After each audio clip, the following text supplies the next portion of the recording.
Hi everyone, I'm Will Brown and welcome to the WP Quickies series, bite-sized WordPress tips and tricks in 30 minutes or less.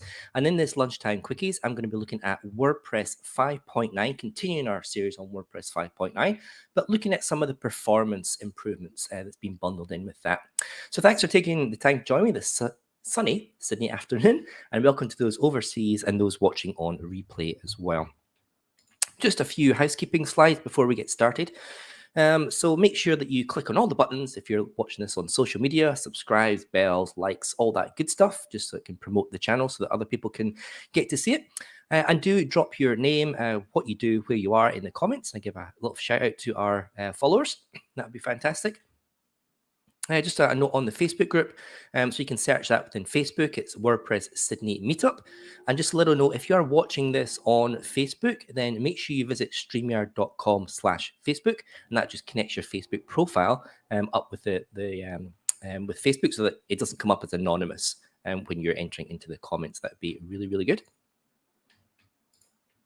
Just a little shout out for WPAustralia.org. If you want to find a meetup group, a WordPress meetup group, you can click on there and it shows you all the meetup groups that are active in Australia at the moment. And there's also a link on there to go to the Slack channel, which is kind of where all of us dev, designers, and business people kind of hang out during the day and talk to each other. If you're a web developer designer that creates and maintains websites, I have the Ultimate Website Owner Survival Guide. It's going to help you add to your bottom line, your revenue, so you can visit wod.com.au in your own time. And a little shout out for the big WordPress evening Sydney meetup. So last month we did an in-person meetup. Woohoo! First one in 2 years. We had 16 lovely people there. It was great to share pizza and network and chat with each other for the first time in a long time. And we're going to do it again. So the end of this month, we always the last Monday of each month through February to November, pandemic aside. And this time we're going to talk about setting up WooCommerce. So I'm going to be showing you how to go through a WooCommerce installation. So using the setup wizard and then kind of looking at all the settings behind, having a look at how to set up products, variants, shipping, connect to a payment gateway, all that sort of stuff. So it's a real beginner's lesson. So if you're looking to get back into in-person networking, come along there. It's at the Microsoft Reactor at York Street. But check out the meetup.com/WordPress-Sydney for RSVP details. I am always looking for suggestions to queue up some more WP quickies. So if you've got any suggestions for topics that can be done in 20 minutes or less, like there's a little bit of time for Q&A at the end, I've just popped a link into the comments there, or you can scan the QR code just now or on playback, and that'll take you to the little Google form. And as always, all the links are always posted in the video comments or in the video description after the live stream broadcast. And don't be afraid to drop some questions in the comments. Please ask me some stuff, and that'll be great. And I'll try and get to it or circle around at the end. So we've got a few people online already. We've got on top of IT services, Dowie. Good day to you, Dowie. We've got Future Shock in Markville. We've got Mr. Meowpoos join us. And we've got Alan from Annandale, Jean from Central Coast, and we've got Joey J as well tuning in. These are all of our regular broadcasts, regular viewers. Thank you very much, guys, for joining me this afternoon, for giving up your lunchtime to be with me. Lovely. Okay, let's jump in. There's not a lot of improvements that have been put to WordPress 5.9, but there are some significant ones. So I'm going to go through some of those today. Now, you've probably read about this already, but probably the biggest overall performance improvement bundled with WordPress 5.9 is the change in lazy loading. Now, for those of you who don't know what lazy loading is, it's when a browser only loads the images which are viewable in the viewable area of the browser. So that's whatever is displayed in the content without scrolling up or down. So as you scroll the viewable area of the web page, then images are dynamically loaded in. So it's basically trying to save on all those image downloading initially. Now, lazy loading was introduced in WordPress 5.5, and by default, it was set for all images. Now, it doesn't just cover images, actually images in iframes as well. So iframes, if you have any of those embedded, those will lazy load as well. Now, they're all set to an attribute. The attribute is called loading equals lazy. So if you have a look at some of the images within your WordPress pages, then you'll see that it's got this attribute loading equals lazy, and that tells the system to load them in if they're not in that viewable area. To load them in when it scrolls up out of that viewable area. Now, however, the good fellows at Google found under certain circumstances, lazy loading all images can actually slow down overall speed of loading for the page. Specifically, it actually could increase the Google Core Web Vitals largest contentful paint, or LCP metric. And I've got lots of references for you. You can read all this stuff in more detail later, so I'll put those with the links in the description afterwards. But in general, after this issue was found, then the core team didn't want to simply remove lazy loading from all images, as there's clear speed benefits in most cases to lazy load all the images, especially for pages that are really heavy based with images, for example, portfolios or galleries, or perhaps you've got a photographer website, things like that. So they decided that the most optimal performance was to remove the loading equals lazy HTML attribute for all images. So that was the most optimal for performance that they had come up with. Remove loading equals lazy for all images above the fold. That's and simply just let the browser load in everything else as default. However, as the lazy loading tags are applied in HTML markup by WordPress running on the server, WordPress doesn't really know which images are above or below the fold. That's a browser territory. So they couldn't really implement this kind of ideal solution, just to load in all the stuff above the fold and lazy load in everything else, because WordPress doesn't know exactly what you're viewing, because that's all the browser territory. So the compromise that was delivered in WordPress 5.9 is to remove the loading equals lazy attribute from the first content image or iframe. So the term content image or iframe here, it denotes any image or iframe that's found within the content of any post in the current main query loop, as well as any featured image of such a post, as it's applied to singular and archive content. So initially, WordPress is going to look for the very first image, the very first iframe in your main content of your single post or your archives, and it's not going to lazy load that in. It's just going to load it in normally as the browser would, and it's going to apply those attributes to all the other images on the page. Now, an analysis was conducted of 50 popular WordPress themes, and it found that this solution led to lots of performance improvements, with pages loading in roughly about 30% faster in those cases. And that is a huge speed improvement. If you can get 30% faster just by upgrading to WordPress 5.9, that is a thumbs up in my books. Now, theme developers, they can use, there's a new filter called WP omit loading ATTR threshold filter, and that basically you can actually set WordPress to change the number of images and iframes skipped with lazy loading. So if you've got a portfolio page, for example, that you're loading lots of images in, maybe lots of thumbnails at the top, then you can maybe set this filter to ignore the first 10 images and just load them in directly with the browser, and then apply lazy loading to all those. So there's lots of flexibility over this. You can certainly control this, or you can set it to 0, if you want to just have the same experience. If WordPress 5.8 was working for you, you've installed WordPress 5.9 and it's nothing, then if you want to, you can just change that back to 0. But it is certainly good that the developers have added this filter that allows you to control this sort of stuff. I have one person saying, is this on YouTube? It is. It's on my Will Brown YouTube account, and it's also on the WordPress Sydney Facebook account. Should be being broadcast there. Okay, so the next one, theme.json. So the introduction of this theme.json file, and this is for your global settings and global styles. It's a new thing that's been introduced within WordPress 5.8 and 5.9. The whole concept of this should lead to less theme CSS being loaded in, because within WordPress 5.9, blocks and other components can be referenced, can reference this global style sheet, so they don't have to duplicate stuff all the time. Now, this file, the theme.json file, it actually allows for CSS template parts to be loaded in, so further reducing the need for a large single CSS file. So that is once theme developers embrace theme.json and modify their themes, you're going to start to see a little bit of performance trickle through with not having to load in as much heavyweight CSS for those. And I reckon a lot of theme developers will be watching this space before jumping into modifying their themes, because this stuff is relatively new.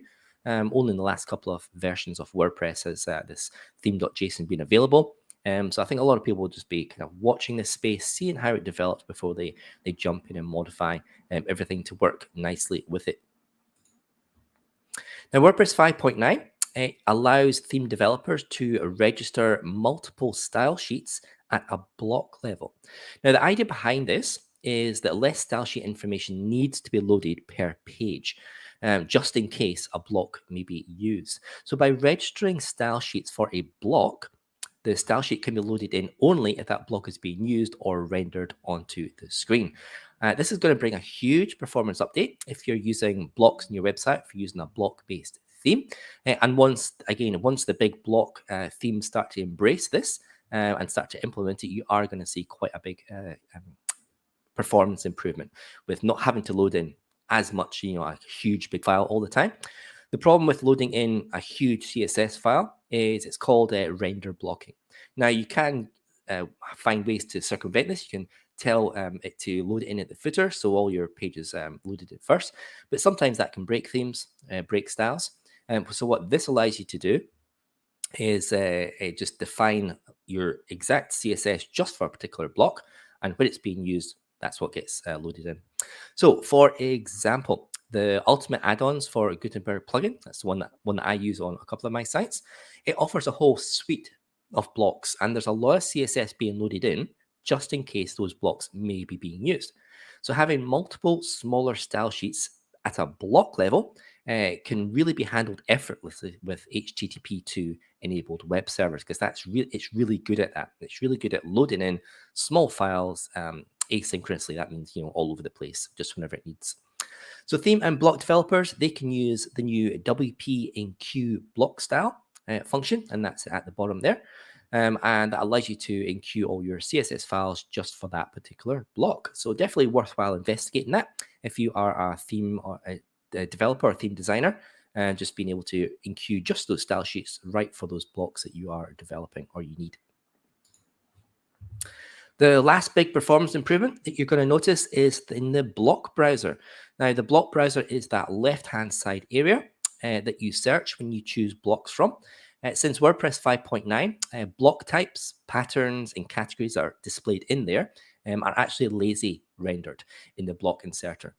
So that should mean everything's a lot faster to render, a lot faster to display as well, which means a lot faster for editing time for that. So you'll probably notice when you're opening up this block browser that you might get a little Ajax spinner every so often, but it's going to allow you to kind of get on with editing your stuff while that's doing it in the background, and that whole thing is being improved. So it should be a lot faster, a lot slicker, and a lot faster to edit as well, especially when you're dragging multiple blocks and trying to look for patterns and things like that.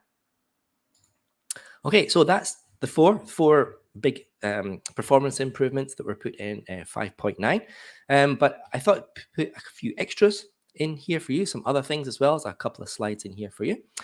So there's a couple of cool features for developers that appeared in WordPress 5.9. Now, theme and block developers can now lock templates and individual blocks. So template locks, they're inherited. So if you lock a template, then all the blocks are locked as well. But you can unlock a template, allow people to move things around, but just lock certain blocks for those. Now, if you don't want to apply lock to the whole design, again, that this block level locking is really, really useful. Now, template and block locking, it allows the theme developers to ensure that critical data functionality is not removed. So like a use case that they are giving on the WordPress core, the Make core documentation is for an e-commerce shopping cart template. Now, in this case, you need to ensure that a customer can check out all the stuff and that they have the proper fields required for making that purchase. But at the same time, you might want to give the site owner a little bit of flexibility to move blocks around and maybe insert stuff in between blocks for those. And so in this circumstance, locking a block removes the remove block option. So they can't get rid of the block, but they can move it around on there. So I think this is really, really cool. And as more people are getting involved with block-based themes, block-based theme development, I think being able to lock a block or a group of blocks is a really, really good idea, because there are circumstances where you don't want a block to be removed by an end user or an admin of a website, because it's needed, it's required.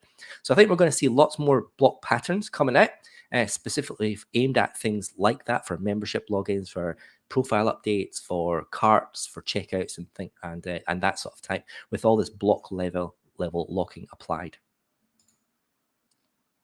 Okay, next one. Now, another enhancement for developers are 2 new PHP functions, which reads the themes.json file. So there's the details up there. So the first 2 are WP get global settings, and the next one is WP get global styles. So again, this themes.json file, it's just been introduced in the last couple of versions of WordPress.